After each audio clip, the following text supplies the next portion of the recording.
For this week in the Crossing Borders podcast, we're continuing our greatest hits series, this time featuring our past guest, Daniel Bilbao from Truora. We hope you enjoyed this episode as much as we did.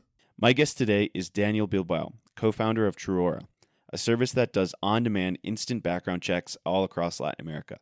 They're also a Magma Partners portfolio company. Originally from Cali, Colombia, Daniel grew up as a competitive swimmer and then went on to study in the U.S. After working in banking, he moved to Silicon Valley, where he was an early team member of BP, then co-founded a security company before deciding he wanted to make an impact in Latin America and co-founded Truora. We talk about his decision to focus on Latin America instead of Silicon Valley and why he believes it's important, how he thought about raising money for Truora, and his experience going through Y Combinator and raising money from Accel and Kaszek after the program. We go into depth about fraud, identity, and the problems that Truora is trying to solve in Latin America. And also, we talk about lessons that Daniel's learned from starting and working for 3 companies in the Valley. I hope you enjoy my conversation with Daniel Bilbao.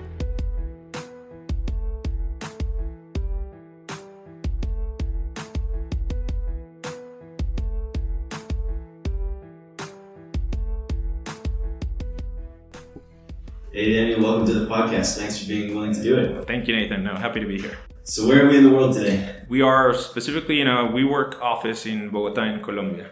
And why are you in Bogota? What are you working on? So I have a company that's called Truora. We're trying to solve fraud for all of Latin America, and we're starting with background checks. We provide fast and reliable background checks for companies in Latin America. So if you're trying to hire an individual or have an individual be part of your marketplace like a gig worker, we're able to run an assessment on them because we're trying to protect that marketplace both from criminal organizations and fraud.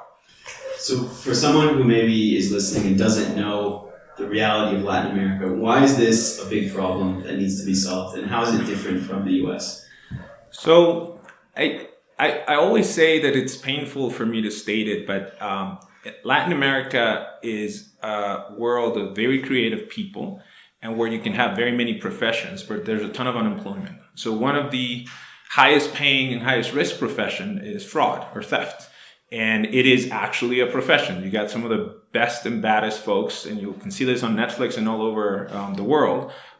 We as a people are very good at criminal activities and fraud specifically. So when you're trying to protect and when you're trying to do business as a US or European company in Latin America, you always are quite surprised at the amount of stuff that happens. There's all sorts of fraud happening everywhere.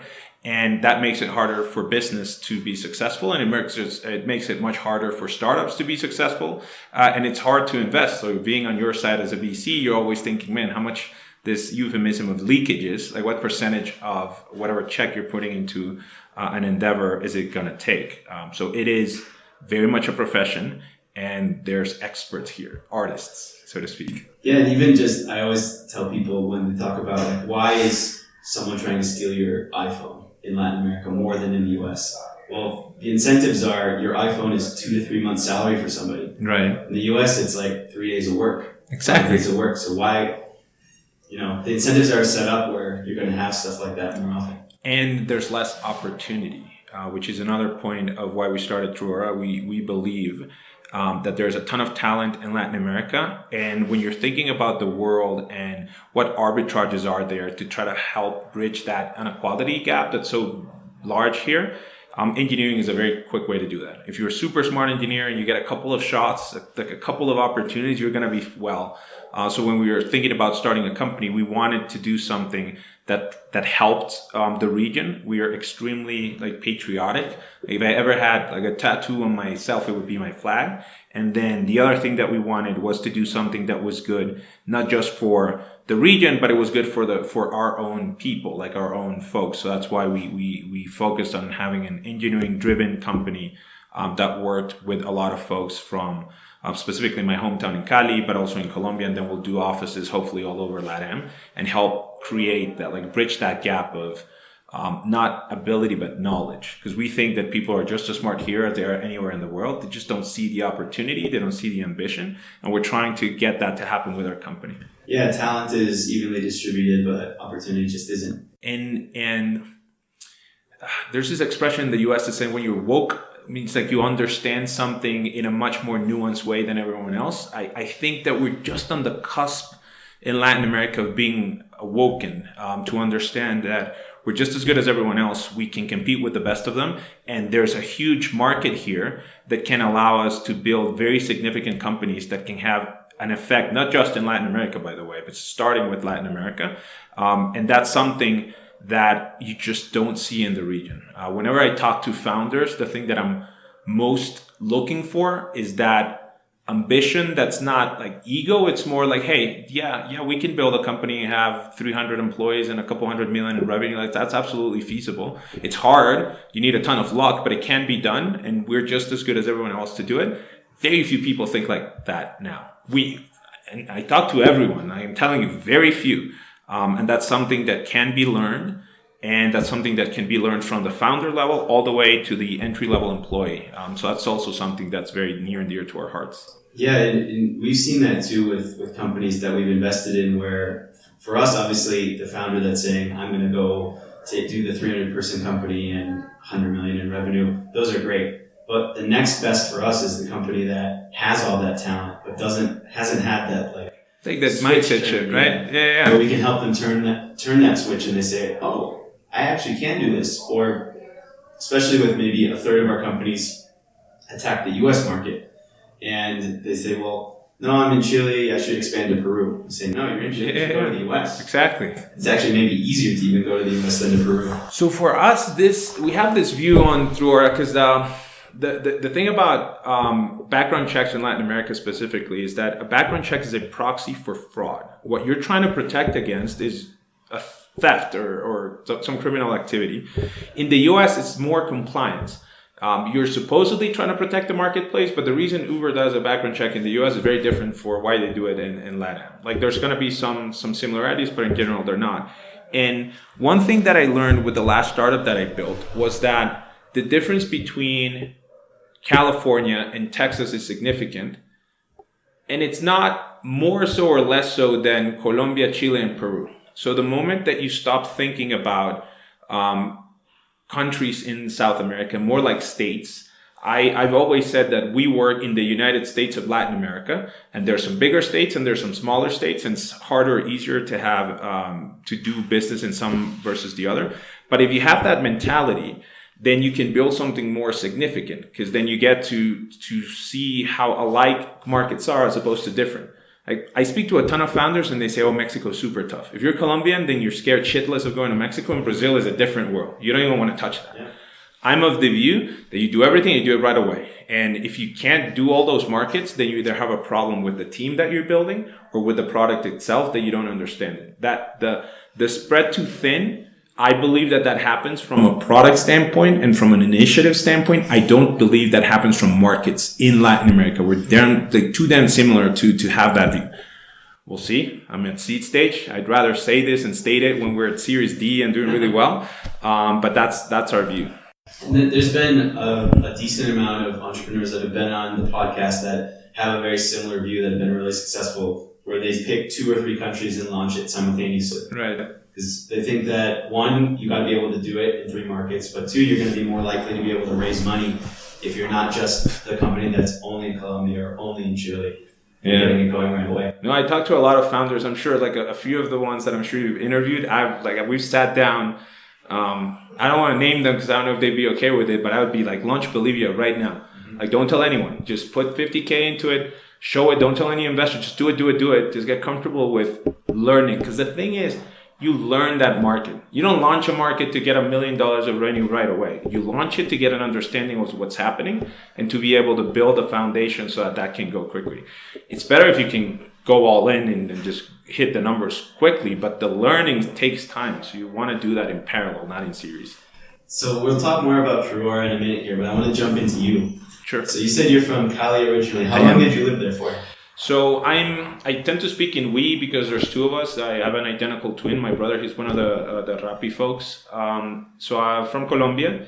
I was in Cali. I was born and bred there. I lived there until I was 18 years old. I was a competitive swimmer for my state and my country, and that's where this patriotism comes from, I'm sure. And then I started in Los Andes. I was an electronical engineer. I didn't want to be an engineer. I hated the lab. So I did a minor in psychology and in business. And I really liked business, the business side of it. But I was scared shitless of being out of work. So my dad went through 3 or 4 mergers while we were growing up. So they always sat us down at the table and would say, look, things might get tight. We'll see. We're going to have to make some adjustments. And it never happened. But that fear of I want to be employable is something that was important to us. So then what I did was I started working my last year of school. I lied at work and I said I wasn't studying, and I lied at school and said I wasn't at work. And I started working at this company called Mitsubishi Electric. And I was there for a couple of years, really focused on a career and being a manager, because in LATAM you think that to be successful, like you need to manage a big team. So I did that. And then I moved to Otis, where I did that as well. And I have a ton of knowledge in elevators, which no one cares about, but I know a lot. They're very safe, much more so than escalators, for example, fun fact. And then I went to business school at Tuck at Dartmouth. My brother also went there. We went together. It wasn't really planned that way. It was more because I didn't get in anywhere else. So that's where I went. And after that, I did investment banking in New York with Bank of America Merrill Lynch. And I covered satellites, data centers, and in the US team that covered telecom and startups. And then I had the opportunity to either come back to the LATAM and run, I think it was a Cali office for Uber, or to work at this startup called BP, which was a marketplace that bought and sold used cars. So I went to BP, and this was in Palo Alto. So I did that for 2 years. And that's where I really cut my teeth in startups. I got to see a 20-person employee grow to 300 or something, $500 million in valuation, like launch a bunch of markets and then go under. Like we actually had to lay off first 100 folks and then another couple of hundred. And at that point, it was a big concern in my career. That's how I learned that failure is viewed very differently in the Bay. I was concerned about my job and my future for 15 minutes. And then I looked at my phone and I had 100 messages from actually 100 messages, because it'd been a very public thing that was in the papers. And people asking me what I was going to do next, whether I wanted to work with them on something or join them at their current company. And then I was very happy at the prospect of, okay, so we tried something, it didn't work. You get a lot of learnings, and now I guess I can build something on my own. And then I started building this company called Paladin Cyber, so a cybersecurity and insurance company in the US. With a really good guy, his name's Han Wang. And we did that. We went through YC and we started building that. And it's going well, actually, that company. But for me, I always kept coming back to the fact that I'm very passionate about Latin America. I think that that corny thing that, what's this, Spider-Man says, with great power comes great responsibility. So for me, I feel like I've been so highly educated and I've had so much exposure to how the U.S. worked in New York, and then how it works in Silicon Valley. And then I got to see Rappi in the early days. I got to see BP in the early days, and a couple of other, a firm and a bunch of firms. And I've had enough mentors that it would be a disservice if I didn't take all that knowledge and build companies and do it in a way that's significant to our region. So that's why everyone gives me a hard time about why you always want to build stuff in Latin America. It's like the US is a better market, it's a bigger market and all that. I could, but in LATAM, there's a lot more opportunity. I'll have more impact, and it's more gratifying. So that's why we decided to build Truora. And where do you think that attitude came from? Was it something from your family growing up in Cali? Was it something that came to you through education? Being the responsibility, you mean? Yeah, the responsibility. Why do you feel that way? There's a lot of people that would say, you know what, I'm just going to make a bunch of money in the US, and maybe I'll donate to charity. So I'm not money driven, and that I'll clarify that. There's a certain amount of wealth that you need. And then once you cover that, money becomes not valuable to you. So after I've done investment banking and I had a significant salary, I could see my future and I could care less. It did not feel like something that was important. And then second to that, I'm a very good poor person. What I mean by that is I can live on ramen no problem for a very long time and be very happy. My friends make fun of that. My banking friends make a ton of fun of that. And I was very lucky to have a very supportive wife who has a career as well. She's a head of talent in the West Coast in Silicon Valley, and she had a decent salary. And for me, what I figured, like I've always looked at impact from a utilitarian perspective. So I spend a lot of time helping founders, for example. I do that on Sundays, like they call it 1 to 4, instead of watching Netflix. And when they're asking about fundraising stuff or things that matter, if I spend a half hour with someone and I give them like good tips on how to figure out something, I introduce them to you and I introduce them to a few of my friendly funds, and they get funded and they can build a startup, I'm never going to be more impactful to that company ever. And it took me a half hour, an hour, or I could watch Netflix, or I could you know what I mean? So for me, it's a similar type of thing where if I have all this knowledge and experience, I should share it and I should do something with it. I think it comes from that. Maybe my grandma was very focused on, like, they're all teachers from my dad's side. They're all educators and they wanted to do that. So I'm a frustrated professor, I guess.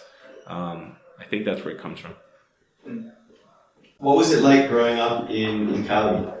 Oh, it was super fun. My childhood and teenage years were great. I'm a twin, so you're instantly recognizable, which is not necessarily a good thing. You get like the bad thing of fame that everyone calls you out in the street, but you don't get the benefits on the other side. I was always with my brother, so we were hanging out. We fought all the time, very aggressively. It's funny how much we cooperate today compared to how competitive we were before. But no, it was great growing up in Cali. I loved it. And I knew that I needed to leave for more opportunity, but it was great. And what's Cali like today? I think you're the third entrepreneur from Cali on the podcast. What's day-to-day like? What's the city like? Well, there's no tech scene. We'll start there. It's good. It's a good life. The housing is cheap. There's not that much opportunity. I'm going to get in trouble for saying this, but I think that the higher ups or the elite in Cali in general are not starting companies and not building the economy. So Medellin is doing really well, Bogotá is doing really well, even Bucaramanga is doing well, Barranquilla is doing well. Cali has stayed still, and that bothers me tremendously. It's a great city. There's very nice people. There's a lot of dancing. There's very jovial folks. There's very good schools. La Universidad del Valle, ICESI, Javeriana, Autónoma. There's many really good schools, but there's not good opportunity. So for us, building our headquarters in Cali was part giving back, because 3 of our 4 co-founders are from Cali. It's also part arbitrage, but is executing on this idea that we had, that you said, like, talent is equally distributed, but opportunity is not. So if we build a really good company, hopefully we'll become an employer of choice in Cali. But more than that, we can drive outcomes significantly, because folks that work with us wouldn't work at a high-performing startup. And they're just as good, by the way. So don't steal them, but they're really good.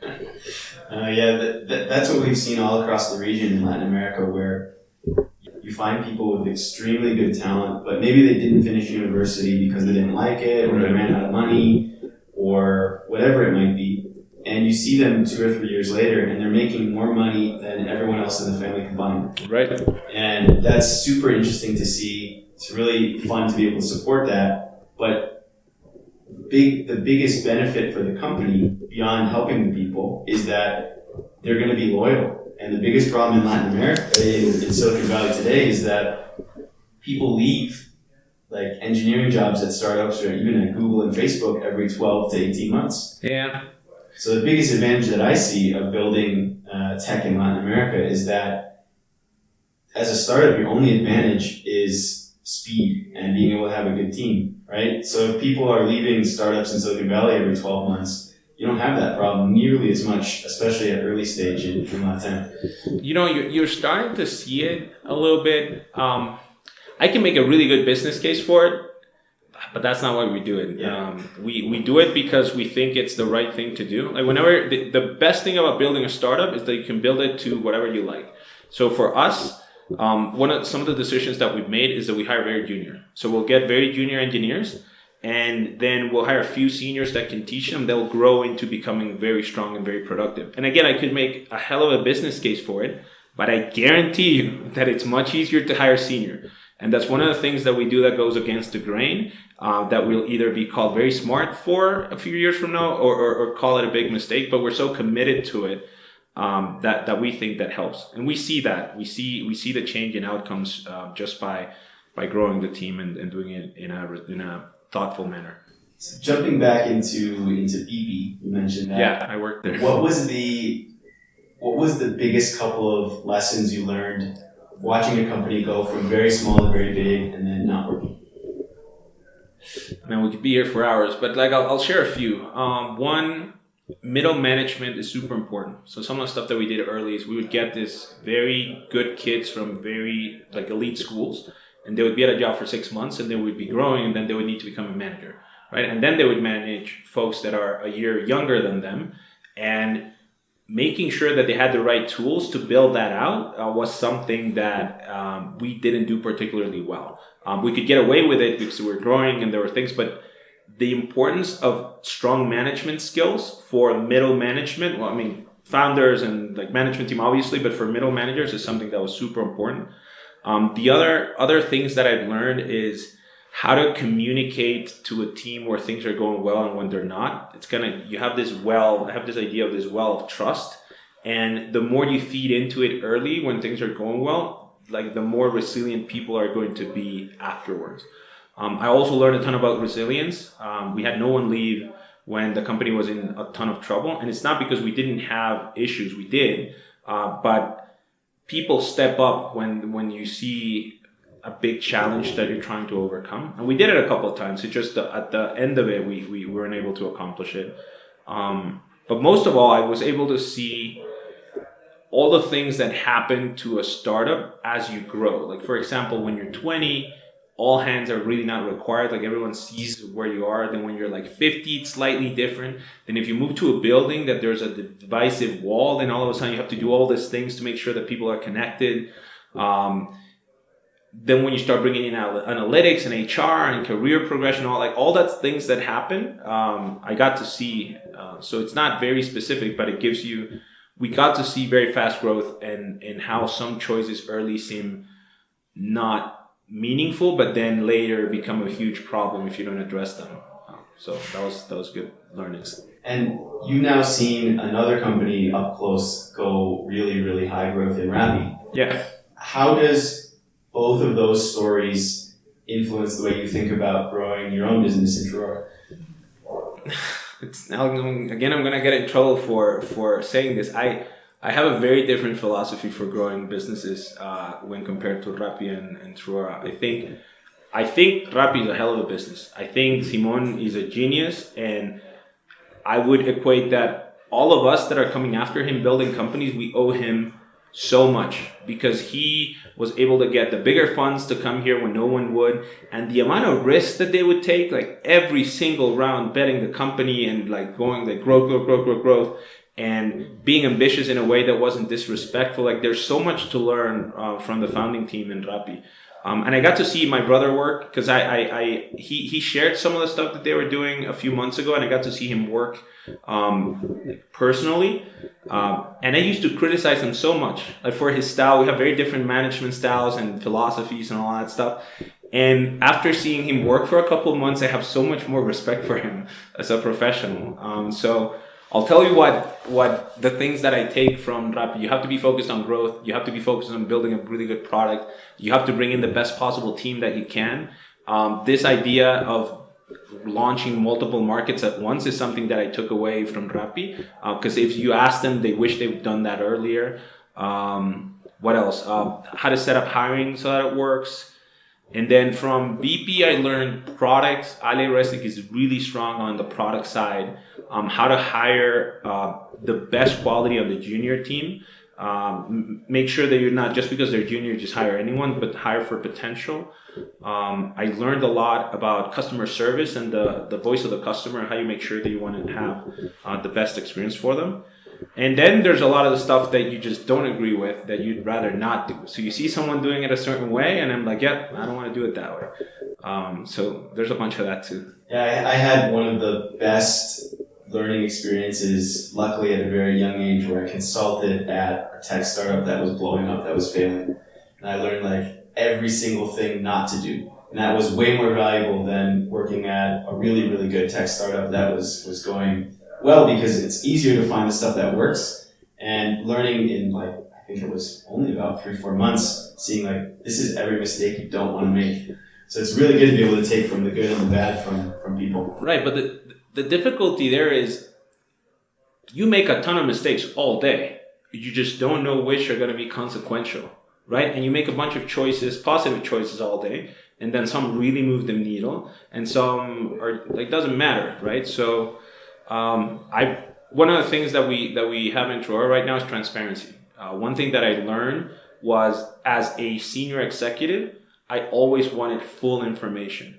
And I learned that the more you share with folks and the more you treat individuals as adults, they behave as such. If you treat people like children, they'll behave as children. If you treat them as peers and you consider them peers, and you really consider them, you don't just say that for lip service, then it makes a difference. So that's another thing that we've instilled in our company that we hope continues for a long time. So thinking about Truora, how did the team come together to actually start this when you had an idea to get it going? So I was working on Paladin, but I was moving away from that. I knew that I wanted to do something else. I hadn't been able to convince the team to move to focus in LATAM, and I've decided this is what I want to do. And I connected with Cesar. He'd been working on this different startup called Expedientes that was really interesting.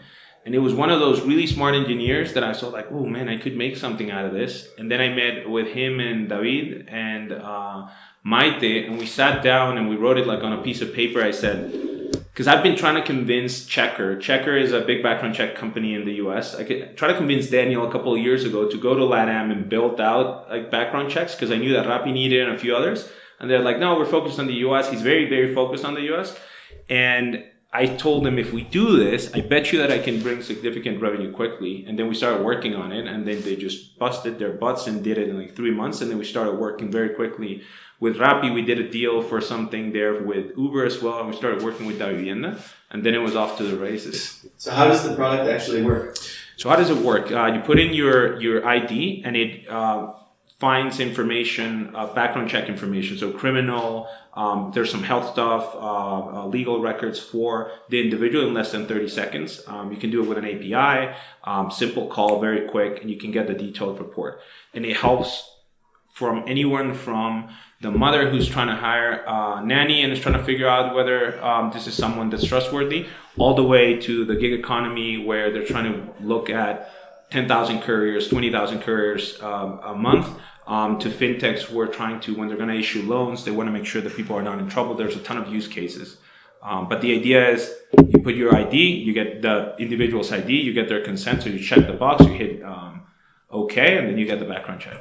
And how does that process in a 30 seconds click compared to what somebody would do today? Well, I mean, there's two types. There's people who do nothing and then just wing it. And there's some that pay for a very expensive background check. It's going to be, I don't know, $30 to $70. It's pretty cumbersome. So the solutions, there's really a need for that in companies.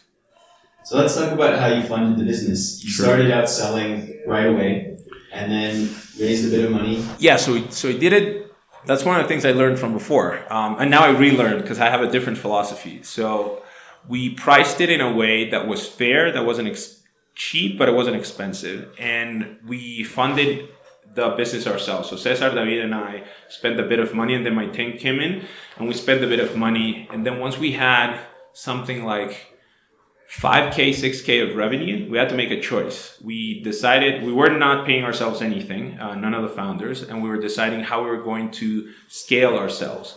And then Maite and I said, we can deal with this, we'll do the BD ourselves. And then Cesar and David said, we can hire a bunch of engineers in Cali. Let's just get a house and hire a few of those. They're going to be less expensive, but that's not really the reason. It's because we wanted to be able to train them, and we believed that we could do that. And if we could grow the business, then we could start paying incremental salaries and then start hiring seniors and things like that. But basically, we were trying to do as much traction as possible, as quickly as possible, to show that there was a real need here without having to raise money. And then we were very thoughtful about that. I'd gone through a very painful fundraising process before with Paladin, so I knew what folks wanted. You would want some traction, you want some revenue, you want month-over-month growth, you want good logos, and then as soon as you notice that we work with marketplaces, then you'll go, well, is this helpful in other areas? So that's why we wanted to get a bank and a big staffing agency right away. Then we we got invited to interview at YC. We applied late, we got the interview, and then we were accepted. And this just from before, the strategy that we took was, we don't really need money, but we want to hire a little bit and we want to set a valuation price. So then we decided that we were going to raise a little bit of money from a few funds, get a ton of help from the funds. Magma was one of the funds that helped us a ton. And then we raised very little, a couple $100K. And then we went through YC and did the whole process, which is basically how do you get to a certain metric and hit that metric, and you can tell the best story that your company can, so you can raise money as quickly as possible and get off to build a business. One of the things that you talked about your give back on Sundays is help companies prep for their YC interview. We do. What's your top couple of tips for a company that's thinking about applying to YC or then for the interview? For the first one, for applying to YC, is just apply. There's a lot of people that negotiate themselves down and say, no, I shouldn't. Most YC startups have no traction. They barely have a team. And in Latin America, there's this view, because Rappi went in and it had a bunch of traction, and then Ogado and a couple of others had traction, that you need to be a well-built business to go to YC. That's not the case. So if you're a smart team, just apply. And you can always reapply. There's no issue. So that's the first recommendation. The second one is be very thoughtful about that application process, and hopefully ask former founders or VCs or angels, people you know, to take a look at it. Because there's a very clear thing of what they're looking for as a whether you're fundable or not, but it's mostly very good team, decent TAM, and if you have some traction, that it makes sense, or at least that's my view. And then try to talk to other folks who've gone through the process. Like there's no shame in like learning from other people's experiences. So that would be my top recommendation. And for the interview? For the interview, so it's super quick. It's 10 to 15 minutes. I forget if it's 10 or 15, but it's rapid fire. There's an IPV website where you can just get the questions that they're going to ask you, and you're supposed to answer them in 15 seconds. Us Latin Americans tend to speak in in stories, like in Cien Años de Soledad. Like this is the complete opposite. So what's your revenue? 40K.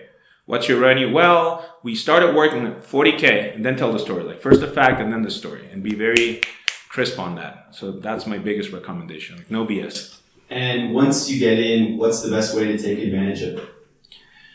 Depends on your business. Our business was in South America, so it was a little bit tricky. But so the best, how to get the most out of YC. Talk very closely with your partners. Focus on what's important. Try to avoid as many distractions as possible, because you're going to be there for 3 months and then everyone's gone.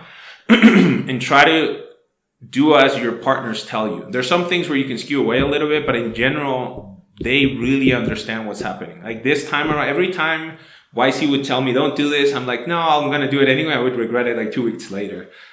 So listen to your partners is important as well. So you ended up raising money coming out of YC as a company doing business in Latin America. What's your best advice for founders thinking about raising money, whether they could go through YC or not, or raising money for business for LATAM from the people that you were able to raise from? So we raised a little bit more than 3 million. We had 2 co-leads, which are Kaszek Ventures, a very good fund here in South America, and then Accel Partners, which is also a pretty good fund in the US. We're very lucky. So the first thing is beggars can't be choosers. When you talk about fundraising, you first start like making these ideas in your head. What you want is money and hopefully someone that helps. But if they don't help and they just give you money, take it. Like, so my first suggestion is beggars can't be choosers. So start there. And then our situation was somewhat different because we were very lucky. Through the experience in Paladin and through the experience that I've had before, I already had relationships and connections and new founders. So when you're trying to fundraise, some of the simple tips are make sure that you get introduced by the right individual. So the best intro that you can get to a fund is a founder that has made money to that fund. Second one is a founder in that portfolio. Third is a founder that portfolio wanted to get into and couldn't, but they have good relationships. Then if that doesn't work, then you start getting intros from your cheerleaders, like your backers. Like, for example, I would ask you for an intro if I can't get it from a founder. And then after that, you try to do cold, but you really want to avoid that. If you can go get through a warm intro, it makes more sense. Now, people have different views. Do you talk to the analyst or do you talk to the partner? And it is true that you need to convince two people if you talk to the analyst and the partner. But I believe people are people. You should always talk to everyone. If you can get an intro to the partner right away, it's best. But if you can't, talk to the analyst and actually help them out because their job is really tough. There's no tougher job than there are, but it's a very tough job to be a career VC. I think that's really hard. So now that you've raised money, what's next for you and Truora? So we're already in Colombia, and Mexico, and Peru, and Chile. We're launching Brazil soon. We're working really hard to build a particularly solid product on the background checks piece, but then we need to start looking at onboarding. So onboarding for fintechs is something that's very important to us. And to build a foundation to actually solve fraud, not just the background check, right? So one of the things that we're doing is we work with marketplaces and they share their data with us. So if there's a driver of one of the ride-sharing companies that has committed like a significant theft, then we know. And then they get blocked from the rest of the marketplace. And that's something that's very powerful because it's a sort of network effect that you don't get otherwise. And it would need to be someone like ourselves that has a ton of experience in marketplaces and that is trusted to be able to convey that information. So right now we need to launch more countries, build a really solid team. And if you're a solid engineer or a solid business person, please reach out because we need to talk to you. And grow revenue, obviously, but also focus on building the really big next product. It's not going to be background checks, but the one that comes after. Do you have any books, blogs, podcasts, documentaries that you like to recommend to people?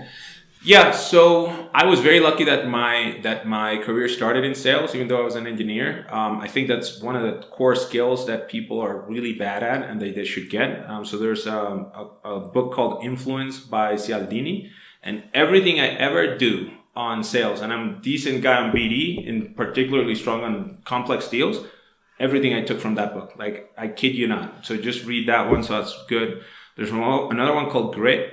Grit, I can't remember who it's from. It's from a lady. It's a recent book, but it's basically a study on why some people, even though they have a ton of talent, are able to take tough experiences and then be resilient versus others.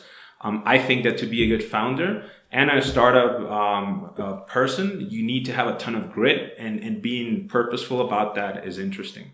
And the other one, it's not a book or a podcast, but just talk to founders. Founding companies is hard, and learning from other people's experiences and being honest and candid about it is super helpful. And not, everything that we're killing it, everyone's killing it. No one's killing it. Some are not. And if you're killing it, be helpful. And if you're not killing it, be honest and just try to get feedback to see what you can do to improve. So if you could go back to when you were just leaving for the US to go to university, knowing everything you know today, what advice would you give yourself? So I would have started earlier. I was so focused on my career. I started founding companies at, I want to say 32 or 33. I wish I'd started at 22 or 25. I genuinely do. It doesn't matter if you don't do well. The amount of learnings that you get are so valuable. And if you're a decent engineer or a decent business person, you'll get so much out of that. It's better experience. It feels like the road less traveled. But I would have started earlier. So if you're thinking about starting a company, I think that there's no better time in Latin America to start a company than right now. There has never been a better time, so you might as well give it a shot. That's great advice and a great place to wrap it up. Thanks for taking the time to do it. Appreciate it. Absolutely. Thank you. Thanks again for listening to this episode of Crossing Borders with my guest, Daniel Bilbao from Truora. As always, if you like the podcast, please share it with a friend so that more people can learn about what's going on in the Latin America tech ecosystem. I'd also love to get more ratings on iTunes.